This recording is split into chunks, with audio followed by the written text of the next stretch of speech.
This has massive implications for the Toronto Blue Jays as Bichette was placed on the injured list and his season is now done for the Toronto Blue Jays. But as that happened, more and more reports are starting to circulate revealing that Bichette's time in Toronto could be coming to an end permanently. So I'm going to break that down in this episode as well as discuss some new updates that have come out surrounding the Toronto Blue Jays that has some Blue Jays fans fired up. Stay tuned for all that in this episode. But before we do, if you're part of the 70 or so percent who aren't subscribed to the channel, make sure to hit the subscribe button. This is the place to be for daily Toronto Blue Jays news, and your support is much appreciated. Make sure to hit the subscribe button, and thank you guys again for your continued support to the channel. Now, we have a lot to go over today. Obviously, it's no secret that the Toronto Blue Jays have had a disastrous season. It is coming to an end. They were officially eliminated from the playoffs yesterday. But the focus today is obviously we know that Bichette a couple days ago went on the injured list, and now his season is done for the year, which isn't a huge deal in the sense of, hey, the Toronto Blue Jays weren't going to make the playoffs anyway. The season was over. All those things remain true. But rumors are starting to circulate now, and I hinted at it briefly in our video a couple days ago, or yesterday, sorry, that, hey, Bichette's time in Toronto might be done permanently. He may have played his last game for the Toronto Blue Jays. And this article dropped, and it said basically that Bichette may have already played his last game with the Toronto Blue Jays. Is change on the horizon in Toronto? And it basically says that we know that, we call it on the channel, this was the season from hell for the Toronto Blue Jays, but it ended on a disastrous note, as we know that Bichette had a brutal year, and then he fractured his middle finger, was placed on the IR. He's not coming back this year. Now, that's obviously no secret, but the question now is, will Bichette return in 2025? And he will definitely play baseball next season, but there are decent odds, according to this report, that he won't be in a Blue Jays uniform.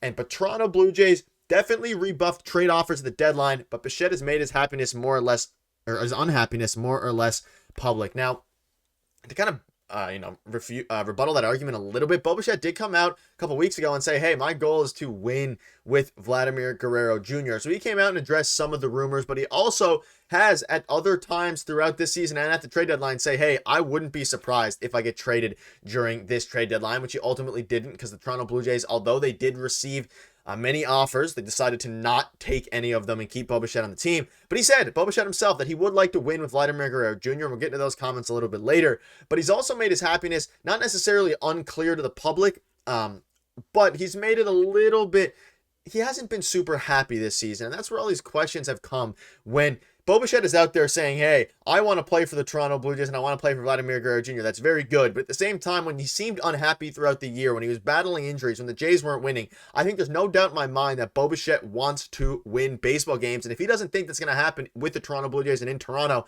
then he could request a trade. I don't think that's totally out of the realm of possibility. But I also think if you're Ross Atkins, you're Mark Shapiro and management, you're thinking, hey, maybe would it be a good time to move on from Bichette and surround your team with Vladimir Guerrero Jr. We know that they're going to be pursuing guys like Juan Soto. They're going to be pursuing guys like Alex Bregman. That is going to happen. Now, whether or not they want to give the capital to Bichette or if they think, hey, we should move on, is still up in the air. But there is a chance that Bo has played his last game as a Toronto Blue Jay. We know that change is inevitable for the Blue Jays. Most would say something fundamental and foundational needs to shift. And at this point, it does seem like Ross Atkins is safe surrounding being the GM of the future, but there is a big chance that Toronto will consider a pivot in personnel on the field. Now, we know they're going to build around Vladdy. They got a great season from Spencer Horwitz. A lot of the young guys, Will Wagner, they have a lot of upside now. They have a lot of prospect. They completely retooled their prospect pool and prospect system, which is exactly what we wanted to see if you're a Toronto Blue Jays fan.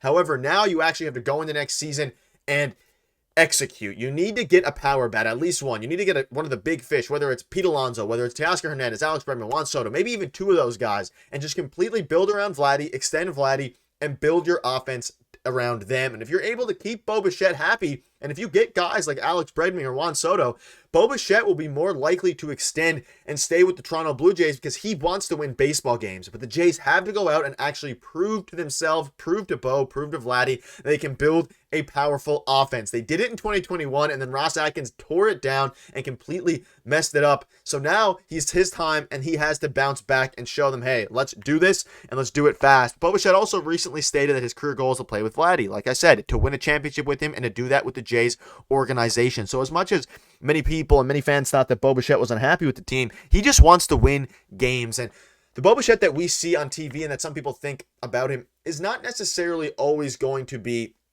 the reality of the situation. We know that guys like Buck Martinez and Dan Shulman have come out and said, hey, he's a phenomenal guy. All he wants to do is win baseball games. He wants to win games. He wants to be in Toronto with Vladdy, but he wants to win first and foremost, and that is paramount for this team. And if the Blue Jays want to do that, they have a lot of decision and a lot of internal thinking to do here. And we know that Vladdy hit 30 home runs. That definitely means a lot to me. I'm very happy and very proud of myself the way I've been playing. It's tough to put into words. He's just really, really good. And obviously, we know that Vladimir Guerrero Jr. is the foundation for this team going forward. There's absolutely no doubt about it. He's been one of the best hitters. He has been the best hitter in baseball alongside Shohei Ohtani, who has been putting up insane numbers. But since the All-Star break, he's been the best hitter in baseball. He hit 30 home runs. He's super excited about it. And when you're at the point now with the Toronto Blue Jays where you're like, hey, Vladdy reached 30 home runs. We thought there was a point there for a while where he wasn't even going to reach 25 or 20 home runs in the first half of the year. He came out and he showed exactly what he needs to do and what he wants to do, which is, of course, be with the Toronto Blue Jays. He said that publicly. He loves Toronto. He's reposting things on Instagram saying, hey, at the Toronto Blue Jays, sign Vladdy for life. He loves the Toronto Blue Jays. Like, he bleeds Toronto, and he is the foundation for this team. So the Vladimir Guerrero Jr. question, you can see the poster right behind me.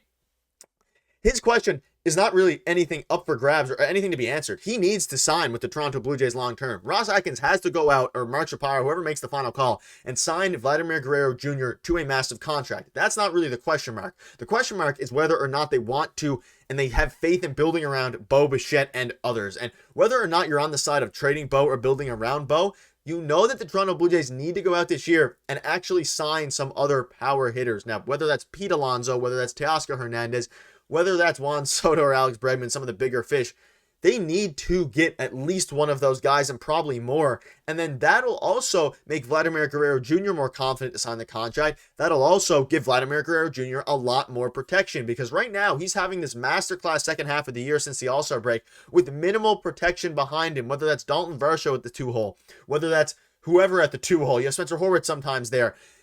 His protection above and below him isn't great. It's still very good. Bo Bichette's had a very, or Spencer Horwitz, sorry, has had a very good year. Whoever, Alejandro Kirk getting thrown in there in the 4-hole, like they're all doing okay. But if you have a 2, 3, 4 of Bichette, Vladdy, Pete Alonso, or whether we can get more optimistic, Juan Soto, Vladdy, whoever it is, or even Alex Bregman, even Teoscar Hernandez, factoring them in there, your 2, 3, 4 needs to have a major pump and bump to the team and to the lineup, which makes every single player on the team better, specifically Vladdy, and then Vladdy can go back. You think about the season where he had the unbelievable MVP year.